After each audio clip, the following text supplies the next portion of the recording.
Olá pessoal, tudo bem? Para quem não me conhece, meu nome é professor Ali Mohamed Jarra, sou professor de Direito Previdenciário há quase uma década, exerço atualmente o cargo de auditor fiscal da Receita Federal, sou especialista em administração tributária e em gestão de políticas públicas. Primeiramente, queria informar que é uma honra, um prazer, um privilégio estar aqui no curso MEG, à frente dessa revisão de Direito Previdenciário para o Tribunal Regional Federal da 4ª Região, para os cargos de analista judiciário, área judiciária, e técnico judiciário, área administrativa. Tudo o que eu falei se repetiu aí na tela inicial. É uma revisão ampla aí que a gente vai abordar alguns tópicos, né, que são mais concursáveis, são os tópicos que a gente acredita tem mais chance de cair. Deixo para vocês, né, aqui está a grafia correta do meu nome, Mohamed Jarra, né, muita gente acaba errando, né, nome estrangeiro é assim mesmo, o pessoal acaba errando mesmo, normal. Deixo o meu contato, né, professor, alijarra@gmail.com, bem como o meu Instagram, que é alijarra também. Já deixo tudo padronizado para facilitar o acesso do aluno ao professor. Pois bem, vamos começar. Tópico 1, né, que a gente acredita que vai cair na prova, né. Vamos começar pela Constituição Federal. O artigo 194 trata da Seguridade Social e dos seus princípios. Ao todo, pessoal, são 7 princípios que estão lá no artigo 194, parágrafo único da Constituição. Entre esses, o que eu considero concursável é o da universalidade da cobertura e do atendimento. O famoso UCA, né?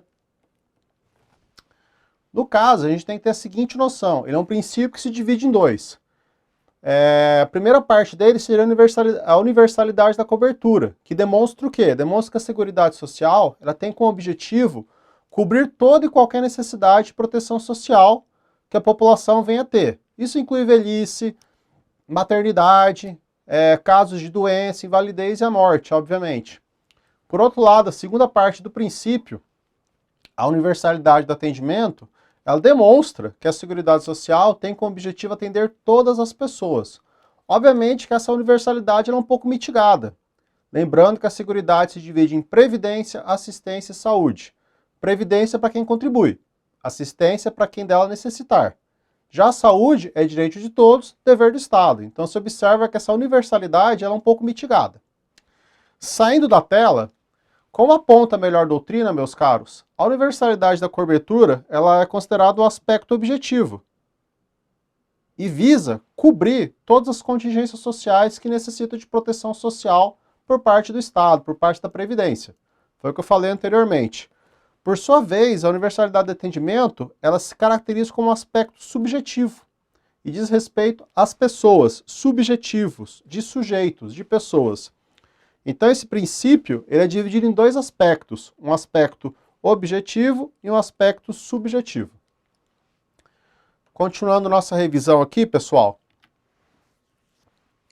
Tópico 2 que eu achei interessante trazer para a aula, fala um pouco da questão do salário de contribuição. Ainda estamos na Constituição, tá ok? O salário de contribuição, para quem não lembra, ou para quem revisou há muito tempo o assunto, ela é a parcela do rendimento do segurado da pessoa que servirá de base de cálculo para as contribuições sociais. Em regra, pessoal, o salário de contribuição ele acaba coincidindo mais ou menos com a própria remuneração do trabalhador. É mais ou menos ela, tem alguns acréscimos, algumas exclusões, enfim. Isso é assunto de um tópico futuro. Mas eu trouxe aqui só para você entender o seguinte, que a Constituição Federal de 88, a nossa Carta Magna, ela é claríssima ao afirmar que nenhum benefício que substitua o salário de contribuição ou o rendimento do trabalhador terá um valor inferior ao salário mínimo. Ah, professor, quer dizer que nenhum benefício terá valor inferior ao salário mínimo? Eu não falei isso. Eu falei que o benefício que substituir a renda do trabalhador, sim, vai ser de um salário mínimo para cima. Auxílio-doença, por exemplo, ele é devido quando a pessoa se afasta. Quando se afasta, ela não recebe salário da empresa, então ela recebe só o auxílio-doença. Então, o auxílio-doença vai ser de um salário mínimo para cima. Aí, pensando num benefício que não substitui, pensa, por exemplo, no salário-família. O salário-família é uma cota, um valor pequeno de algumas dezenas de reais, por filho menor de 14 anos ou filho inválido. Aí, neste caso, como é um valor pequeno e não substitui o rendimento do cidadão, pode ter um valor ínfimo, que é o caso do salário família. Então, se o benefício substituir a renda do trabalhador, vai ser de um salário mínimo para cima. Se não substituir, pode ter um valor pequeno. É o caso do salário família. Lembre do salário família. Tá ok, pessoal? Então, cuidado com essa pegadinha, né? Que eu já vi cair várias vezes e muita gente boa acaba errando, né? Aproveitando que eu estou aqui na tela, aqui na parte de baixo da tela, perdão, errei o botão. Tá aqui, pessoal. Deixo o meu Insta, minha página de perfil no Facebook e minha página também. No Facebook, eu tô com um grupo de estudos, tá? Bem legal. A gente sempre está interagindo, trazendo questões inéditas, conversando, trocando ideias. Fique à vontade para entrar, é só enviar uma solicitação que a gente está praticamente aprovando de imediato. Vai ser um prazer contar com a presença de vocês. Continuando, tópico 3. Aqui vamos falar um pouquinho da questão do servidor pertencente a regime próprio de previdência e a sua relação com o regime geral, que é o regime da iniciativa privada. A legislação, a Constituição é clara e diz o seguinte, é vedada, né, é proibida a filiação ao regime geral de previdência na qualidade de segurado facultativo de pessoa participante de regime próprio, ou seja, o servidor não pode ser facultativo no regime geral. Então a gente observa o quê? A gente observa que o participante de regime próprio, em regra, né, o servidor em regra, ele não pode se filiar ao regime geral na condição de segurado facultativo. Isso é regra, não pode. Entretanto, por exceção, né, por vias de exceção, se o servidor estiver afastado, sem receber sua remuneração e sem contribuir para o seu regime de origem, no caso o regime próprio de previdência social, ele pode sim ingressar como segurado facultativo no regime geral de previdência social. Isso aqui é uma questão de lógica. O servidor está afastado do regime próprio, tirou uma licença sem vencimento, por exemplo, não está contribuindo para o regime próprio. Ele vai ficar proibido de contribuir para o regime geral? Não faz sentido. Ele vai ficar sem nenhuma proteção securitária? Não faz sentido, meus caros. Então, geralmente, a prova, ela geralmente cobra a regra e pergunta, o servidor pode se filiar como facultativo no regime geral? Resposta não. Não pode mesmo. Aí se a questão vier um pouquinho mais elaborada, contar uma historinha, o fulano de tal, analista judiciário, promotor de justiça, defensor público, auditor fiscal da Receita, delegado de Polícia Federal, se afastou das suas funções por algum tempo, para trato de interesse pessoal, não está contribuindo, observe, não está contribuindo para o seu regime de origem. Nesta condição, ele pode se filiar como facultativo no regime geral? Aí nesse caso, sim, aí está cobrando a exceção. Geralmente, as provas ficam somente na regra, mas eu já vi cair exceção também. Cai raramente, 5%, 7% das vezes acaba caindo exceção, mas é importante ter essa diferenciação entre regra e exceção. Tudo bem, pessoal? Com isso a gente dá continuidade aqui. Tópico 4, a gente já está entrando na classificação de segurados. Eu peguei aqui três tópicos que eu achei interessante na classificação de segurados. A gente tem, conforme a legislação previdenciária vigente, que classifica-se como contribuinte individual. Lembrando que o contribuinte individual é o antigo autônomo. Tá ok, pessoal? O CI é o antigo autônomo. O contribuinte individual, quem se classifica como tal? Primeira pessoa que eu trago para você. A pessoa física, proprietária ou não, que explora atividade de extração mineral, famoso garimpo. Em caráter permanente, temporário, diretamente, por intermédio de prepostos, com ou sem auxílio de empregados, utilizados a qualquer título, ainda de que forma não contínua. Ou seja, não importa como se dê a atividade no garimpo. O garimpeiro, ele é contribuinte individual. Garimpeiro é contribuinte individual, não tem que ter dúvida quanto a isso. Pessoal que é mais antigo, se formou há mais tempo nas cadeiras de direito aí, pessoal pode ter alguma dúvida. Por quê? Porque até 1998, até a emenda número 20 de 98, que foi a primeira reforma da Previdência, o garimpeiro ele era classificado como segurado especial. Aí após a emenda número 20, que é do finalzinho de 98, 16 de dezembro de 98, salvo engano, Dali em diante ele trocou o enquadramento dele, começou a se enquadrar como contribuinte individual. Então o pessoal que é um pouco mais antigo aí, o pessoal que é... Antigo não, o pessoal que é um pouco mais experiente, né, vai lembrar disso. Mas hoje em dia não há dúvida, é contribuinte individual garimpeiro, ok? O segundo indivíduo que eu achei interessante trazer para vocês, o ministro de confissão religiosa e o membro de instituto de vida consagrada, de congregação ou de ordem religiosa. A gente está falando de quem? Das autoridades religiosas. O padre, o pastor, o rabino, o sheik. Não é o sheik dos filmes das Arábias, é o sheik da mesquita, da religião islâmica. São todos líderes religiosos, fazem aquele papel de pregar a religião para o seu povo. Todos eles, ao contrário do que muita gente pensa, eles não são empregados da respectiva igreja.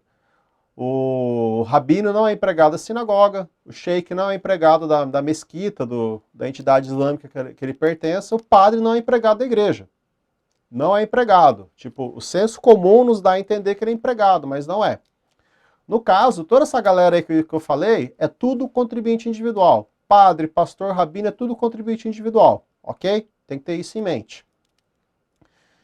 E o terceiro tópico aqui que eu acho interessante, muita gente acaba confundindo, e eu peço para não confundir. Não confunda médico residente com médico plantonista. Residência médica, para quem não sabe, é uma espécie do gênero pós-graduação. Então, o médico residente é um médico estudante. Por algum motivo, ele não foi classificado como facultativo. A legislação decidiu dar para ele a classificação de contribuinte individual. Médico residente é aquele que ainda está estudando, tá ok? Já o médico plantonista é aquele que tem um contrato de trabalho firmado com o hospital. Plantão são aqueles regimes que os médicos trabalham. 24 por 72, 12 horas por 36, enfim, ganha por plantão. O médico plantonista é empregado, tá ok? Tem que tomar muito cuidado com essa diferenciação aí, tá ok, pessoal? Período de graça. Chegamos em outro tópico interessante para a prova. Período de graça, gente, é aquele período que o segurado não contribui, mas mantém a sua qualidade de segurado perante o regime geral de previdência social, perante o INSS. Ou seja, ele não contribui, mas por algum período ele pode gozar dos benefícios como se o segurado fosse. Por isso chama período de graça. É o nome que a doutrina adotou, e eu, como professor, enfim, como estudioso do direito, também sigo isso aí. Eu resumi aqui na tela o que você precisa saber para a prova. Ou seja, mantenha a qualidade de segurado por, agora começa, por prazo indefinido. O quê? Quem estiver em gozo do benefício previdenciário. Estiver gozando do benefício previdenciário, enquanto estiver gozando do benefício, é considerado segurado perante a Previdência. Exceto no caso do auxílio-acidente. Isso aqui foi uma alteração operada pela Lei 13.846, que nada mais é do que a conversão da MP 871, que é a mini reforma da Previdência, que foi editado e publicado no início do governo Bolsonaro, início de 2019. Mantenha a qualidade por até 12 meses após cessar o benefício por incapacidade. Estava recebendo um benefício por incapacidade e esse foi cortado. Tem 12 meses para manter a qualidade de segurado sem contribuir. Também mantém por até 12 meses após a cessação, após o encerramento das contribuições para o regime geral. Ou seja, quando a pessoa deixa de exercer uma atividade remunerada. A pessoa ficou desempregada por algum motivo. São 12 meses em regra. Aí se a pessoa tiver contribuído por mais de 10 anos, né, tiver contribuído por mais de 120 contribuições, ganha um bônus de 12 meses. Então 12 mais 12 chega a 24.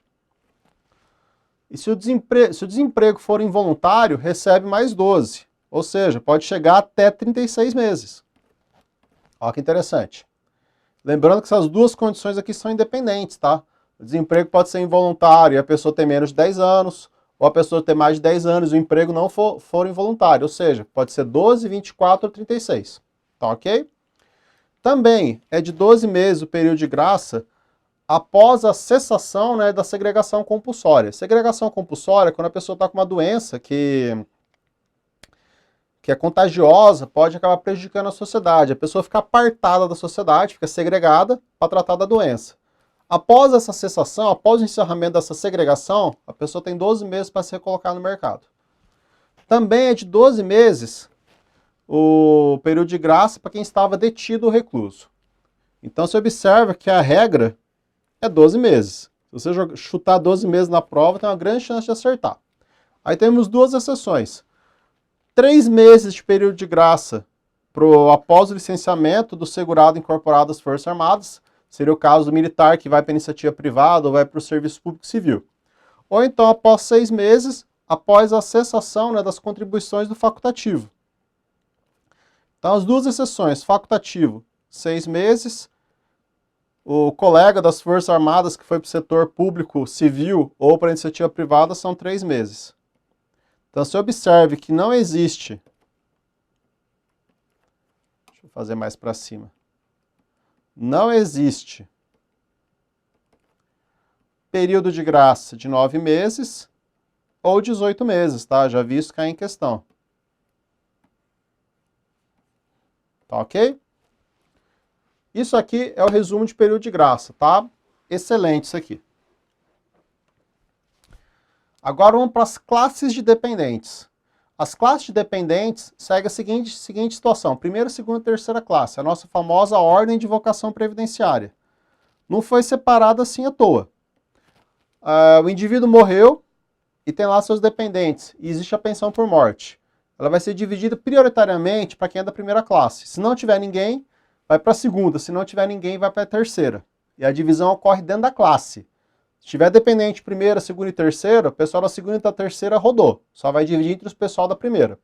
Se não tiver ninguém da primeira, o cara não é casado e não tem filho, só tem na segunda classe terceira, a segunda vai preceder a terceira.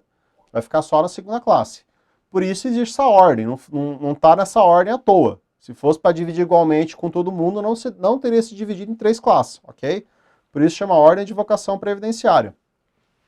A primeira classe são as pessoas que são próximas do segurado. Cônjuge, companheiro, né, esposo, marido, filho não emancipado de qualquer condição, filho menor de 21, inválido, deficiência intelectual, deficiência grave, enfim. É o companheiro e os filhos, né? Na segunda classe é quem está acima da gente, quem criou a gente, com muito carinho e atenção, que são os pais. E na terceira classe são os irmãos. Irmão não emancipado de qualquer condição, irmão menor de 21, irmão inválido, com deficiência intelectual, mental ou grave. A dependência econômica da primeira classe é presumida. Não precisa comprovar dependência com o segurado. Já para a segunda e a terceira classe, ela deve ser comprovada. O pai, o irmão, a mãe tem que comprovar a dependência do segurado. Tá ok? E atualmente, né, desde 2019, as provas de união estável e de dependência econômica exigem início de prova material contemporânea dos fatos. Isso aqui é uma daquelas medidas para evitar fraude junto ao INSS. Tá ok? Tem que ter início de prova material. Tá ok? Dando continuidade aqui, pessoal. Tópico 7. Isso aqui são as alíquotas, né, de contribuições adotadas, né? Obviamente, se eu fosse trazer todas, eu ia ficar por horas falando delas. Então, eu decidi compilar aquelas que são concursáveis, tá ok? Então, vamos lá, sem enrolar muito, né? Empregado, doméstico, avulso, 8, 9 ou 11% do salário de contribuição. Quanto mais alto o salário do indivíduo, 11%. Se for mais baixo, 8%. Se estiver na meiuca ali, no meio de campo, dá 9%. Contribuinte individual, em regra, é 20%, quando ele é autônomo, trabalha por conta própria, ou trabalha para uma EBAS, entidade beneficente de assistência social. É a regra, 20%. Ou 11% quando ele trabalha vinculado a uma empresa. Tá ok?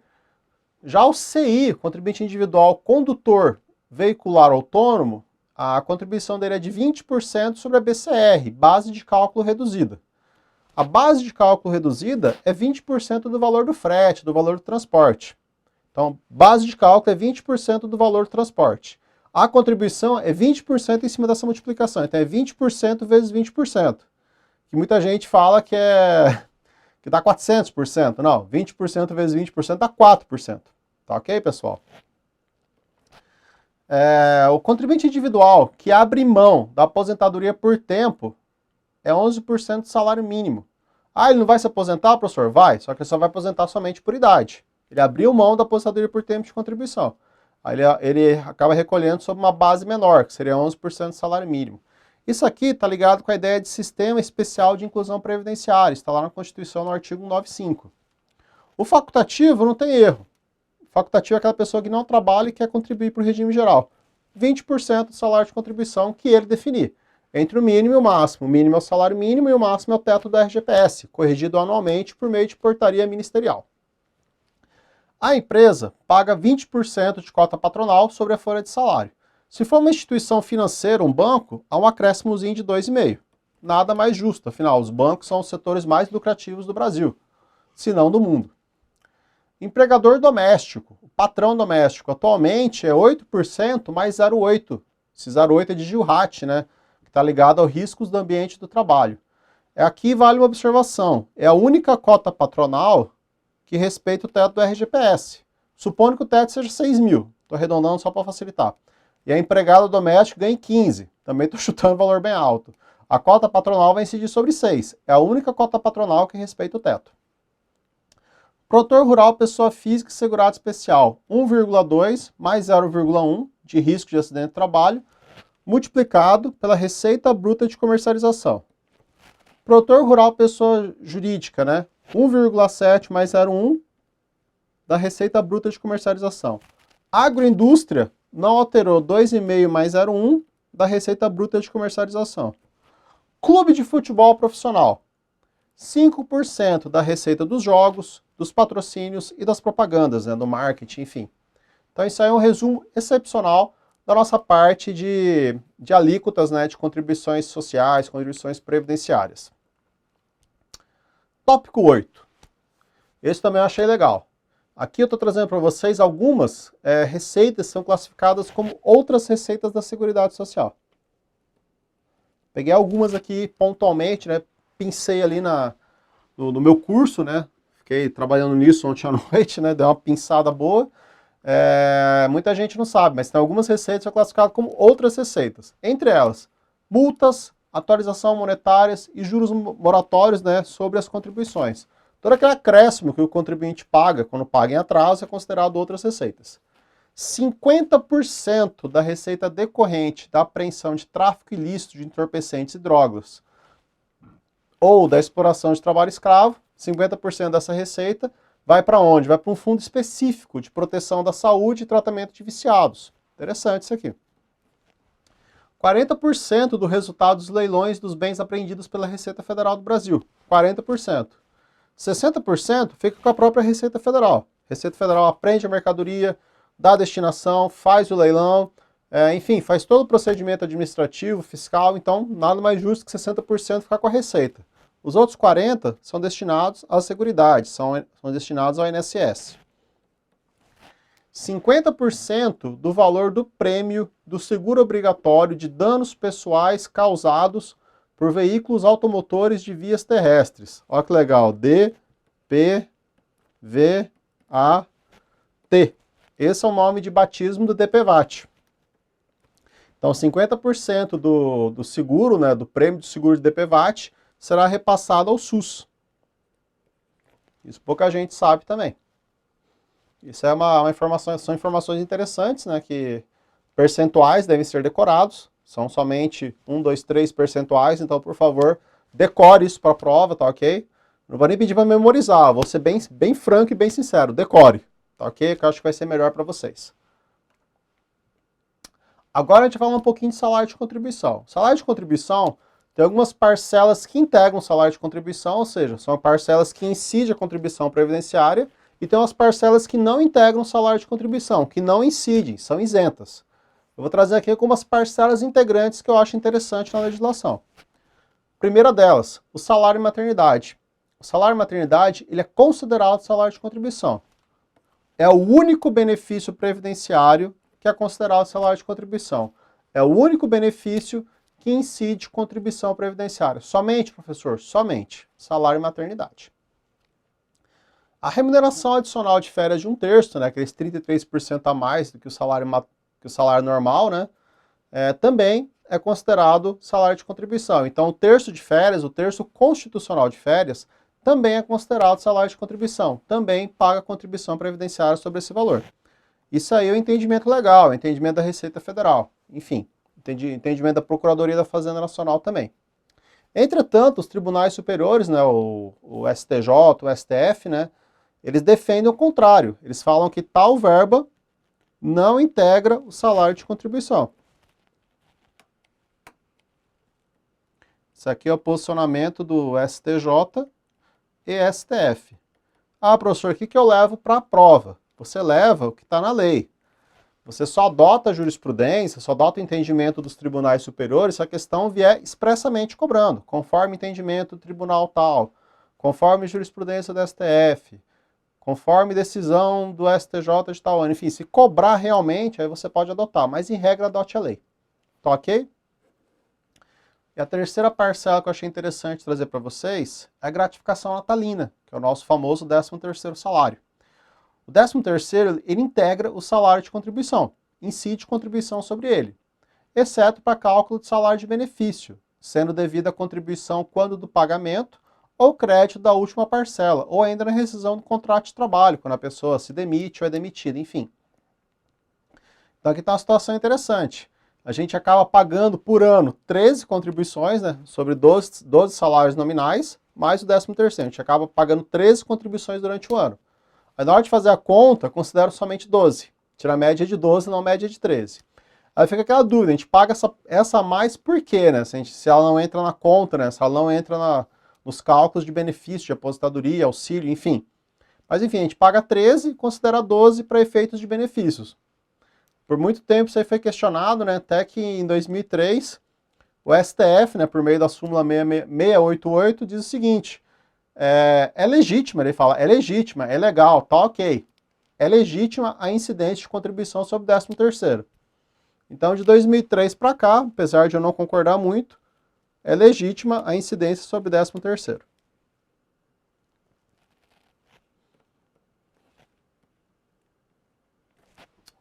Tá ok? Continuando, agora eu vou trazer para vocês parcelas que não são integrantes do salário de contribuição. Ou seja, são parcelas que são isentas, que não pagam contribuição. Primeira dela, os benefícios da Previdência Social, nos termos e limites legais, ressalvado o salário maternidade, que é considerado salário de contribuição. Acabei de falar isso. O único benefício que incide contribuição previdenciária, que incide contribuição social, é o salário maternidade. Todos os demais são isentos. A parcela in natura, recebida de acordo com o programa de alimentação aprovado pelo Ministério da Economia, lembrando que o Ministério da Economia absorveu recentemente as funções do extinto Ministério do Trabalho, também está isento. Eu estou falando de quem? Eu estou falando do Vale Alimentação, gente. Seja paga em ticket, né? Não sei se existe isso ainda, ou em cartão magnético. Tanto uma forma quanto outro ticket, cartão magnético, também está isento de contribuição previdenciária. O incentivo à demissão, aquele famoso PDV, Plano de Demissão Voluntária, famoso nos anos 90, o primeiro governo FHC era famosíssimo, isso aí, muitas empresas privadas e algumas estatais utilizaram tal artifício para dar uma enxugada na folha. PDV funciona mais ou menos da seguinte forma: a gente está com PDV instituído. Quem quiser aderir vai ganhar um salário mensal para cada ano trabalhado. Às vezes o cara tem 25 anos de empresa e já está a fim de aposentar, aí o cara ganha 25 salários numa tacada só, ganha 2 anos de salário de uma vez. E não incide nem contribuição e, salvo engano, não incide imposto de renda também. Então é sem desconto nenhum. Então, para quem já está em final de carreira, pode ser uma boa opção. Então, esse valor recebido, essa bonificação recebida na demissão voluntária, também não incide contribuição previdenciária. Atualmente, as diárias para viagem, pouco importando o percentual delas em relação à remuneração, todas elas são isentas. A participação do empregado nos lucros e resultados da empresa, quando pago ou acreditado de acordo com lei específica. A gente está falando da participação nos lucros e resultados. Isso aqui tem que ser pago em, no máximo, 2 vezes por ano, tá? Se for pago mensalmente, descaracteriza. Aí fica caracterizado salário. Aí incide contribuição, tá ok? E por fim, os valores decorrentes, né, recebidos em decorrência da cessão de direitos autorais. Direitos autorais também gozam de tal isenção previdenciária aí. Tá ok, pessoal? Tópico 11, né? Tópico 11. Vamos falar um pouquinho aqui de direito tributário, falar alguma coisinha de anistia, de remissão, que também está no nosso edital lá, tá ok? Conforme dispõe a Constituição, são isentas, né, entre aspas, né? São isentas de contribuição para a Seguridade Social as entidades beneficentes de assistência social, que atende às exigências, né, aos requisitos estabelecidos em lei. No caso, a lei seria a Lei 12.101 de 2009, eu acho que está no artigo 29, salvo engano. A Constituição fala isentos, mas qualquer criança que estudou tributário sabe que a isenção nasce da lei e a imunidade nasce do texto constitucional. Isso está na Constituição, então deveria ser imunes. Mas por falta de técnica legislativa do nosso Congresso, acabou ficando como isentas. Mas enfim, a ideia é de imunidade. Então as EBAs são imunes, são isentas, professores? Não, somente aquelas que atenderam os requisitos previstos nessa lei 12.101. Está no artigo 29, é uma série de requisitos lá, são vários incisos que estão logo após o caput do artigo citado. Tá ok? Só para você ter essa noção aí, que nem todas as EBAs são isentas, ou imunes, que seria o correto, né?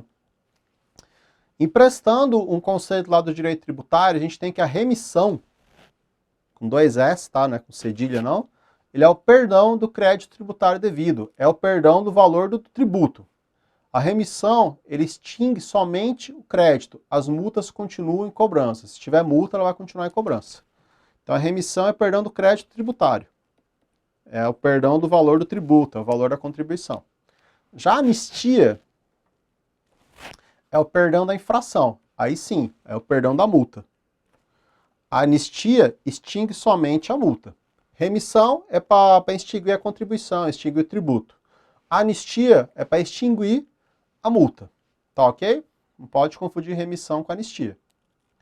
Em regra, as contribuições sociais, elas podem ser alvo de remissão e de anistia, exceto a cota patronal sobre folha de salários e a própria contribuição do trabalhador, para débitos em montante superior ao fixado em uma determinada lei complementar. Essa lei complementar, ela nunca foi publicada até o momento. Tá ok? Então tem a eficácia limitada. Então é um dispositivo que carece de regulamentação para ter efeitos jurídicos práticos perante a sociedade, perante os players da sociedade, né? Então é importante isso aí. É importante aqui era você entender a questão da EBAS, não confundir remissão com anistia, e saber que esses dois institutos, remissão e anistia, em regra, se aplicam às contribuições previdenciárias, salvo a exceção citada aí. Tá ok? Continuando. Agora a gente fala um pouquinho de filiação, inscrição e período de carência. A filiação não pode ser confundida com inscrição, primeira coisa. Filiação é um vínculo jurídico que se estabelece entre pessoas que contribuem para a Previdência Social e acaba gerando direitos e obrigações para ambas as partes. Filiação é automática, ela nasce com o início da atividade remunerada. Começou a trabalhar, pum, você já é filiado do regime geral. É automático, é princípio da automaticidade. Já a inscrição, ele é um ato administrativo. É uma inserção de dados do trabalhador no sistema do INSS. Geralmente a empresa vai no INSS para cadastrar o trabalhador. Aí o servidor do INSS vai lá e cadastra. Então a inscrição é um mero cadastro, tá ok? A filiação é um vínculo jurídico. E a inscrição é um cadastro feito pelo INSS. Não confunda os conceitos, ok? Por sua vez, existe o período de carência, o nosso PC, né? Famoso PC, período de carência. Período de carência na Previdência Social é exatamente o mesmo período de carência dos planos de saúde. Ah, eu adentrei hoje no plano de saúde. A carência para parto são 10 meses. Para quê? Para você não entrar grávida e já ter o parto coberto pelo plano de saúde. Cirurgias muito complexas exigem 24 meses. Enfim, tem uma série de carências dependendo do plano de saúde. Na Previdência Social é a mesma coisa. Não faz sentido a pessoa entrar, trabalhar 3 anos e aposentar. Concorda comigo? Então, existem vários períodos de carência. Então, vamos apresentar eles. São 5 faixas apenas. A primeira faixa é da aposentadoria por idade, aposentadoria por tempo de contribuição e aposentadoria especial. Todas elas exigem 180 contribuições mensais, né? Exigem 15 anos, né, para você poder usufruir o benefício. Auxílio reclusão alterou recentemente. Auxílio reclusão, 24 meses de contribuição para poder usufruir ele. Aposentadoria por invalidez e auxílio doença, 12 contribuições. Salário maternidade para contribuinte individual, para segurado especial e para facultativo, 10 contribuiçõezinhas. E por fim, uma série de benefícios que está na faixa de 0 contribuições, ou seja, que são benefícios que dispensam a carência. Quem são eles? Aposentadoria por invalidez acidentária, que é a que decorre de um acidente, porque a gente viu que a aposentadoria por invalidez em regra é 12. Quando ela decorre de um acidente, cai para 0, tá ok? Pensão por morte também é 0. Auxílio doença também é 0. Auxílio doença acidentário. Auxílio doença em regra é 12. O acidentário é 0. Auxílio acidente é 0. Salário maternidade para as demais seguradas, empregada, doméstica e avulsa, também é 0. E o salário família devido por filho menor de 14 anos também é 0.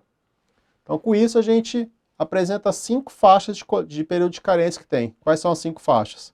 180, 24, 12, 10 ou 0. Essas são as 5 faixas de carência existentes no nosso ordenamento jurídico previdenciário. Continuando, gente, falar um pouquinho de alguns tópicos de previdência, né, de benefícios previdenciários. Benefício previdenciário é um mundo, né? Não tem como falar muita coisa deles, né? Se você for pegar o nosso curso de previdenciário, a parte mais robusta, né? A parte que tem mais quantidade de páginas, detalhes, questões comentadas, é a parte de benefícios em espécie, né? Então, eu vou trazer aquilo que realmente é concursável, aquilo que a gente acha que pode cair. A aposentadoria por invalidez, para quem não lembra, ela apresenta uma peculiaridade muito interessante em relação às demais modalidades de aposentadoria. Caso o segurado necessitar de uma assistência permanente de outra pessoa, esse benefício ele será majorado, né, em 25%.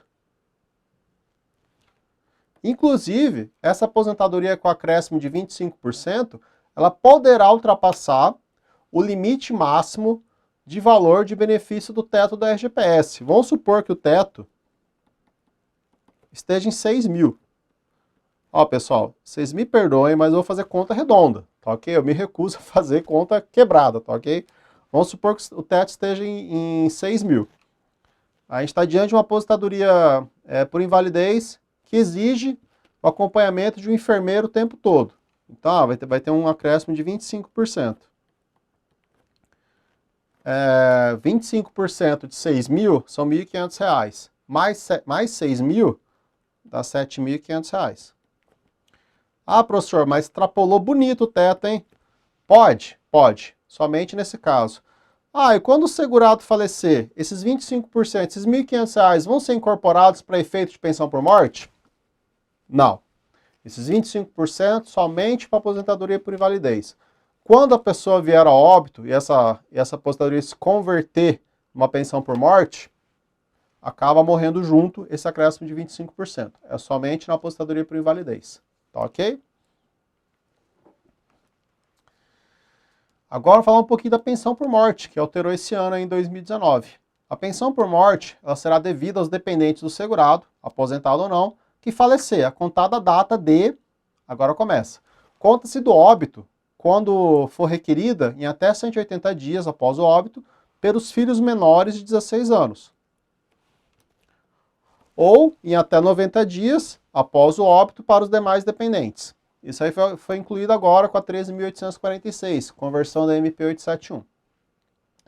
Então, para contar do óbito, em regra, o requerimento deve ser feito em até 90 dias, exceto para os filhos menores de 16 anos, que eles têm um prazo estendido de 180 dias para fazer isso. Tá ok? Em regra, 90 dias. Se for filho menor, tem até 180 dias para pedir. A pensão por morte, ela conta do requerimento quando tiver vencido o prazo acima, 90 ou 180 dias. Ah, o filho era menor de 16 e pediu com 184 dias, com 190 dias. Conta então do requerimento. Ah, os demais dependentes pediram com 95 dias. Conta do requerimento. Então tem que ter muito cuidado para respeitar os limites do tópico 1. Perdeu o prazo do tópico 1, Conta-se do requerimento, não conta-se mais do óbito, conta-se do requerimento para frente. Ah, mas esses 200 dias entre o óbito e o requerimento, perdeu. Infelizmente perdeu, tem que tomar muito cuidado. É clássico, né? O direito não socorre quem dorme. Tem que ficar sempre muito atento com isso. E por fim, né, a pensão por morte também conta, né? Ela conta a partir da decisão judicial no caso de morte presumida. É a terceira situação. Deixa eu sair da tela.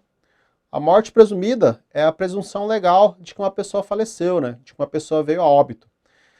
Nesse caso, né, mesmo sem possuir provas de fato, né, nem sem a verificação do corpo, né, do defunto, no caso, essa presunção ela encontra amparo no próprio Código Civil de 2002. Tá ok? Então, essa presunção aí, ela deriva do direito civil. Tá ok, pessoal? Continuando aqui. Auxílio reclusão. Essa aqui também eu achei legal, foi alterado recentemente. Isso aqui é a 13846. Isso aqui é produto da conversão da MP 871 de 2019. Foi convertida, mas foi convertida com muitas alterações. Foi praticamente outra lei. Alterou muita coisa. Eu lembro que eu fiquei uma semana para atualizar os meus cursos, né, atualizar minhas obras. Né? Fiquei uma semana assim, trabalhando de noite, de madrugada, enfim, para atualizar. Deu muito trabalho. Mas enfim, a obra está redonda, estou feliz com o resultado, estou muito contente.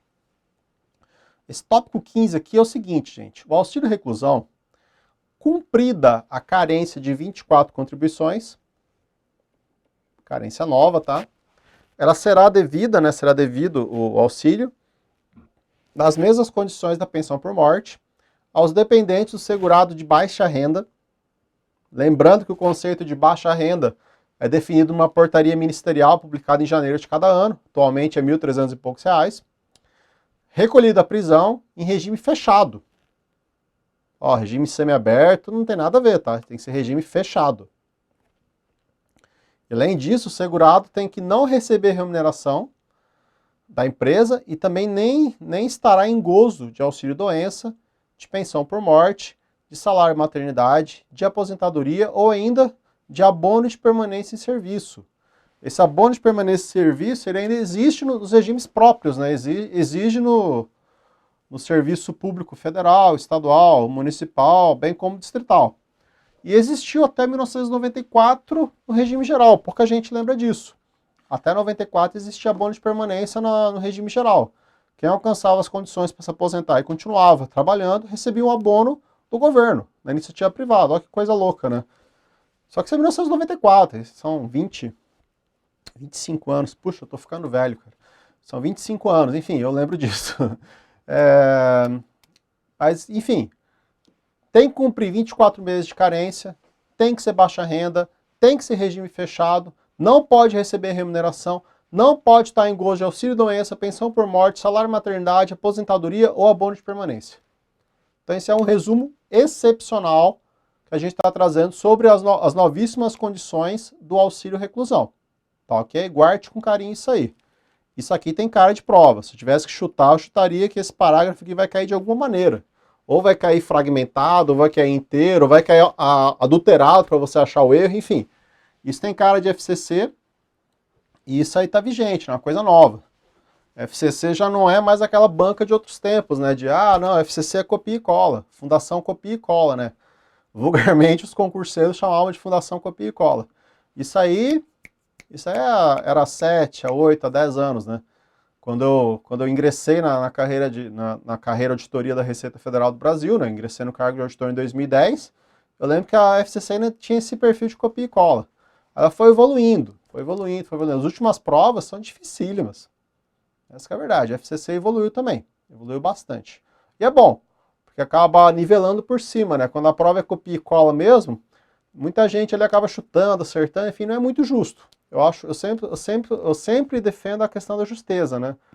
Tem que passar quem merece, né? Quem se preparou melhor. Então, nesse aspecto, eu achei muito, muito saudável o que aconteceu com a FCC. 15, tópico 16. Vamos falar agora um pouquinho sobre salário de benefício. O SB, né? O salário de benefício, meus caros, é o valor básico utilizado para o cálculo da renda mensal dos benefícios de prestação continuada.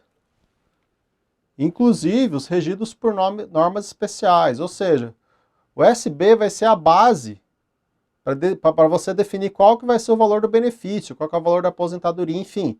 O SB vai ser a base para descobrir qual que vai ser o benefício. Isso aplica-se em regra, exceto para alguns benefícios. Alguns não utilizam o SB. Quem que são eles? O salário família não utiliza o SB. A pensão por morte também não utiliza o salário e benefício, muito menos o salário e maternidade. Então a gente pode extrair o quê? A gente pode extrair que, em regra, a renda dos benefícios previdenciários é calculado com base no SB. Só esses três que eu citei que não. E por analogia, a gente tem um quarto também que não utiliza, que é o auxílio reclusão. Aqui é 1, aqui é o 2, aqui é o 3 e aqui é o 4 que não utiliza o SB. Por quê? Por que essa analogia? Eu acho que é o artigo 80, salvo engano, artigo 80 caput, da Lei 8.213, lá de 91, ela fala que o auxílio reclusão será devido nas mesmas condições, mesmas regras, mesmos requisitos da pensão por morte. Ou seja, também é um benefício que não utiliza o SB para determinação da sua renda. E de forma gráfica, né, porque apesar de ser auditor da Receita, de ser professor de Direito, eu gosto bastante de matemática, de gráfica, enfim. Eu sou um ponto fora da curva, apesar de ser do ramo do Direito, eu gosto bastante de matemática, gráfica, enfim, sempre gostei bastante. De forma gráfica seria o seguinte, nós temos aqui o salário de contribuição do indivíduo. O salário de contribuição é aquele valor da remuneração que incide as contribuições previdenciárias. E o cara vai pagando mês a mês. Beleza? Aí vai pedir um determinado benefício. Aí o INSS faz o quê? O INSS pega todo o salário de contribuição, todos, atualiza até aquela data. Atualizou? Aí pede para classificar do maior para o menor. Nesse ponto, o INSS faz o quê? Pega os 20% menores e joga fora. Sobra só os 80% maiores. Aí o sistema, hoje em dia, graças a Deus, ninguém precisa fazer conta na mão, é feita uma média desses 80% maiores salários de contribuição. Fez a média, a gente chegou em quem? No salário de benefício, olha que legal. O salário de benefício. Agora, vamos determinar o valor do benefício a ser pago para aquele segurado, para aquele dependente, para aquele cidadão. A renda mensal do benefício é um percentual desse SB. A aposentadoria, geralmente é 100% do SB. Então a receita mensal, deixa eu colocar aqui em cima, receita mensal de benefício da aposentadoria, por exemplo, dependendo do caso, é 100% do SB.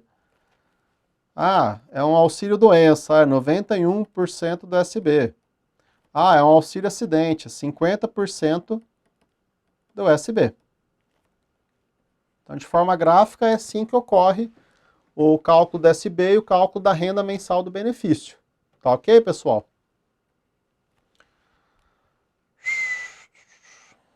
Maravilha! Dando continuidade, totalmente correlato com o que eu disse anteriormente, agora que você já sabe o que é o SB, agora eu vou mostrar qual que é a renda mensal de cada benefício. Na parte de cima, aqui nessa parte em laranja, são os benefícios que são calculados com base no SB.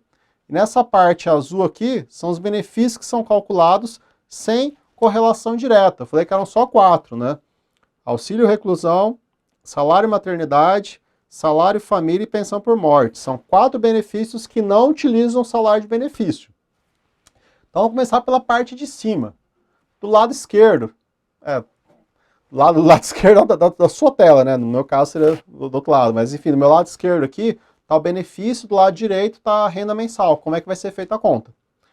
Vamos começar aqui na parte de cima. Aposentadoria por tempo de contribuição. 100% do SB. Cumpriu os requisitos, é 100% do SB. Aposentadoria por idade é 70% do salário de benefício, mais 1% do salário de benefício para cada 12 contribuições vertidas. Vamos supor que a pessoa se aposentou com idade e contribuiu durante 20 anos. Então seria 70% mais 20 vezes 1%, seria mais 20%. Então a pessoa ia se aposentar com 90% do SB. Isso aqui é só um exemplo, tá? É só um exemplo. Aposentadoria por invalidez 100% da SB. Aposentadoria especial, 100% da SB. Auxílio doença, 91%. Auxílio acidente, 50%. Por favor, não confunda isso, tá? Muita gente boa acaba errando isso. Não confundir auxílio doença com auxílio acidente. Os percentuais são bem diferentes. Agora a gente vai ver os benefícios que não utilizam o SB como base. O auxílio reclusão, ele tem um cálculo indireto. Qual que é o cálculo indireto? O auxílio reclusão equivale a 100% da aposentadoria por invalidez que a pessoa teria direito naquela data. Então, cálculo indireto. Então, é 100% da aposentadoria que ele teria direito. Pensão por morte é a mesma coisa. O salário maternidade, ele acaba coincidindo com o próprio salário da segurada. E o salário maternidade é interessante, que ele não respeita o teto da RGPS, ele respeita o teto dos ministros do STF. Vamos supor que a mulher seja uma empresária e ganhe 50 mil reais por mês, está acima do teto. Vamos supor que o teto do STF seja de 40 mil. Estamos arredondando, tá? Estamos contas arredondadas. Esses 10 mil ela acaba perdendo, porque a Previdência não tem essa obrigação de pagar. Mas geralmente, quem tem um salário tão alto assim, acaba tendo uma cláusula contratual de complementação. Mas aí é direito contratual, não tem nada a ver com a gente. Mas em regra, o salário maternidade ele acaba coincidindo com o salário da segurada. E por fim, não menos importante, o salário família acaba sendo pago como uma cota pequena, 30 reais, 40, 50 reais, por filho menor de 14 anos ou filho inválido de qualquer idade. Então, guardem com carinho esses slides aí. Eu conversei com o coordenador do curso MEG, né? Antes de vir dar essa aula aí, eu mandei para ele um PDF desses slides, para vocês acompanharem e vocês fazerem as devidas anotações. Bem como eu disponibilizei também um resumex, que é o resumo geral do meu curso de Direito Previdenciário, de 60 e poucas páginas, que é um apanhado geral de toda a parte previdenciária, para o cargo de técnico e de analista. Então é só pedir, se não for enviado ainda, entre em contato com eles, que eles vão formatar e mandar para vocês, deixar disponível aí em algum link, algum e-mail para vocês realizarem o download do material. Tá ok, pessoal? Vamos continuar aqui. Tópico 18.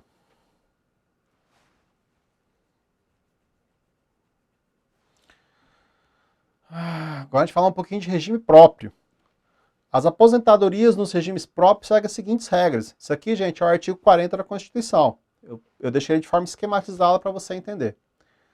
A aposentadoria por invalidez permanente no regime próprio, ela ocorre por proventos proporcionais ao tempo de contribuição. Não exige idade mínima nem tempo de contribuição. É aposentadoria por invalidez. Por sua vez, a aposentadoria por invalidez permanente, ela terá seus proventos integrais quando?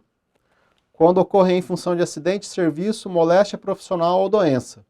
Você observa que a regra é ocorrer proventos proporcionais. E só ocorrerá com proventos integrais quando for em algum desses casos aí. Acidente de serviço, moléstia profissional, enfim, doença. A aposentadoria compulsória no serviço público atualmente ocorre aos 75 anos de idade, com proventos proporcionais.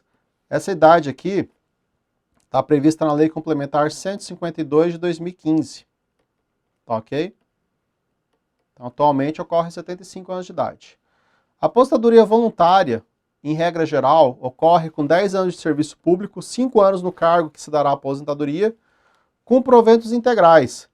Quando for homem, 60 anos de idade, 35 de contribuição. Quando mulher, 55 anos de idade, 30 de contribuição. Essa aposentadoria voluntária para os professores ocorre com redução. Tem 10 anos de serviço, 5 de cargo. Mas, reduz 5 anos de tempo e 5 anos de idade para a mulher e para o homem. Então, uma redução de 5 anos aqui. E, por fim, tem aquela aposentadoria voluntária proporcional, quando a pessoa não alcança o tempo de contribuição no serviço público.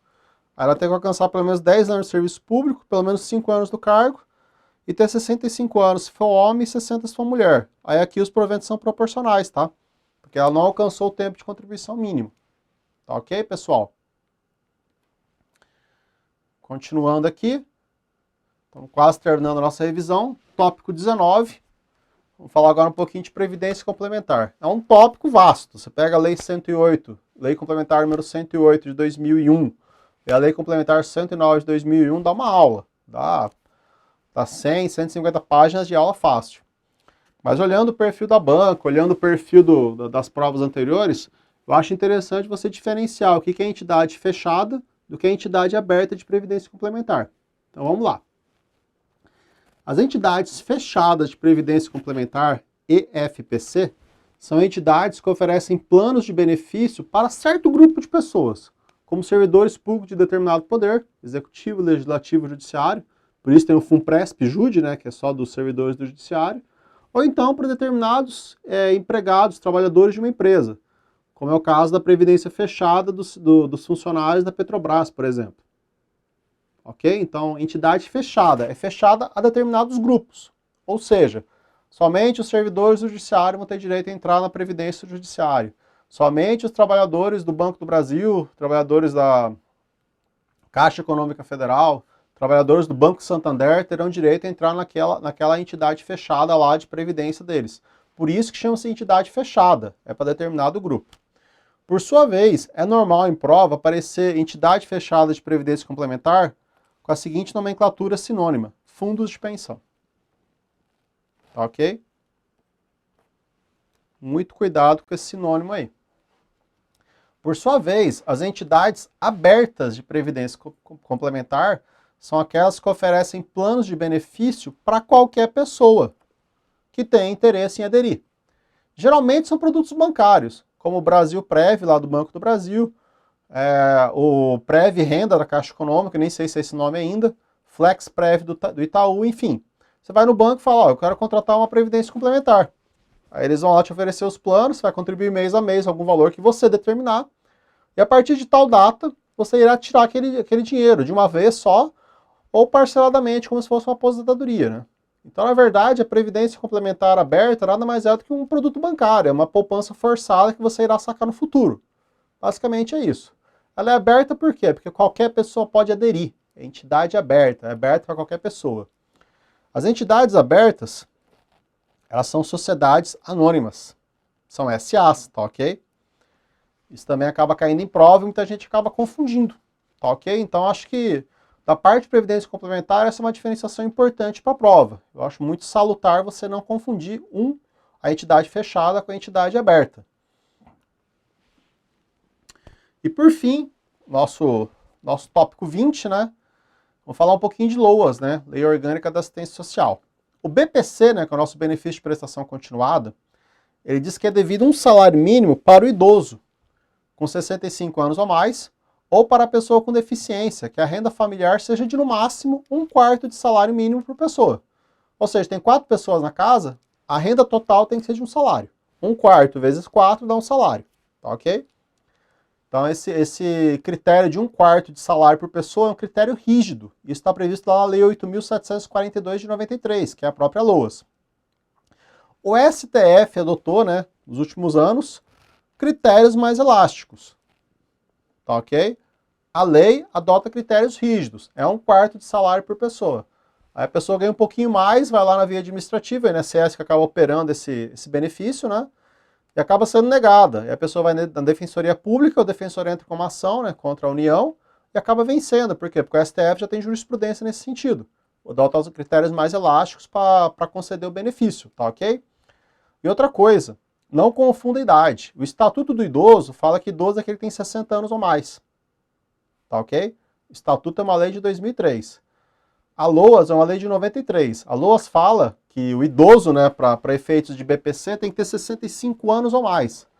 Por favor, ó, é diferente do Estatuto do Idoso, que fala que é 60 anos ou mais. Tá ok? Não confundir. E para encerrar, eu trouxe um tópico sobre o CNAS, né, que é o nosso Conselho Nacional de Assistência Social. É um tópico interessante. Essa parte de falar do BPC todo mundo fala, todo professor fala, todo material fala, toda revisão fala. Enfim, isso aí é chovendo molhado. Eu acho interessante a gente conhecer um pouquinho do CNAS. A LOAS, né, a Lei Orgânica da Assistência Social, instituiu o Conselho Nacional de Assistência Social, nosso CNAS, que é considerado o órgão superior de deliberação, de decisão. É um órgão colegiado e ele é vinculado à estrutura do órgão da Administração Pública Federal, que é responsável pela coordenação da PNAS, Política Nacional de Assistência Social. Atualmente, 2019, esse órgão é o Ministério da Cidadania, tá ok? No passado já foi Ministério do Desenvolvimento Social, Ministério da Previdência Social e Assistência Social, Ministério da Previdência e do Trabalho, enfim. Atualmente é Ministério da Cidadania. Mas enfim, pode mudar nos próximos anos, né? É um mero rearranjo, rearranjo administrativo, tá ok? Por sua vez, o Conselho, cujos membros são nomeados pelo Presidente da República, é o Presidente da República que nomeia, tá? Olha a importância do Conselho. Esses membros, eles têm mandato, né, de 2 anos, permitido uma única recondução. É 2 mais 2 e acabou. E o CNAS, só para concluir, ele é composto por 18 membros e respectivos suplentes, cujos nomes são indicados por órgão da Administração Pública Federal.